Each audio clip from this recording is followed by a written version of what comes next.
Jy eet elke dag. Ek wonder wat gaan jy eet vandag? Jy dink al klaar aan wat eet ek? Inteendeel, ons grootste ding in die lewe is om minder te eet. Reg te eet, die regte kos te eet.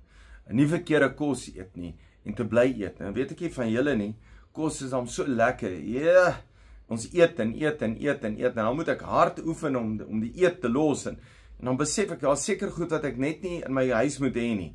Want eet is 'n groot ding. Maar weet jy, dis op geestelike vlak ook belangrik. My hartseer is dan, lyk dit vir my, mense so nou en dan eet. Hulle eet nie elke dag nie. So nou en dan is hulle met God se woord besig.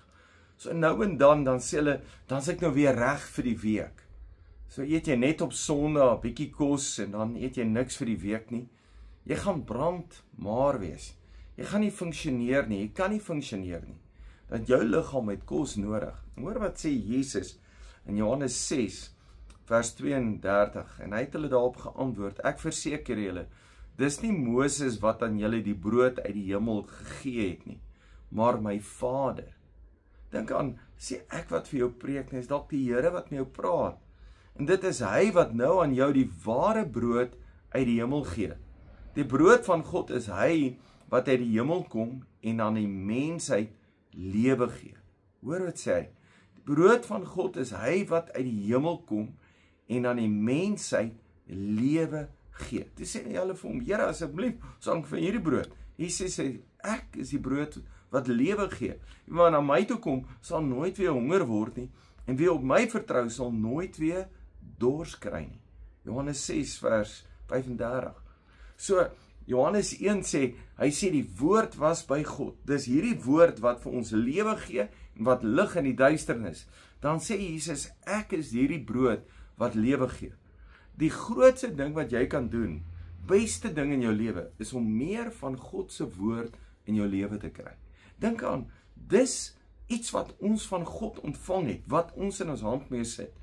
As jy net elke dag 'n paar skrifte lees, en sorg dat dit in jou mond is, in jou gedagtes is. Sorg dat ek by God se woord is. Ek wil jou glad nie laat skuldig voel nie. Maar ek wil jou aanmoedig en sê asseblief, kom by God se woord uit. Lees die woord van die Here. Baie mense sal vir my sê, ja, hulle ken nou nie die Bybel soos die pastoor nie. Maar raai wat, daar's soveel duisende skrifte. Hoe kan ek alles ken? Maar raai wat, lees bietjie meer. Gaan sit elke dag en lees net God se woord. Dis soos eet, om 'n stukkie brood te vat en jy sit dit in jou mond en jy eet. Jesus sê vir die duiwel, hy sê, 'n mens sal nie van brood alleen leef nie, maar van elke woord van God. So elke woord hierso is belangrik, elke woord is hier wat uitstaan en wat vir my kos gee. Dan moet ek besef, ek moet nie net my liggaam voed nie, maar ek moet my gees ook voed. Ek moet net nie lekker eet en my fokus is op kos nie. My fokus moet ook wees dat my gees gevoed kan word. As jou gees lewe, gaan jou liggaam ook lewe. As jou gees goed gaan, sal dit met jou ook goed gaan. En ek wil jou aanmoedig om van Jesus te eet.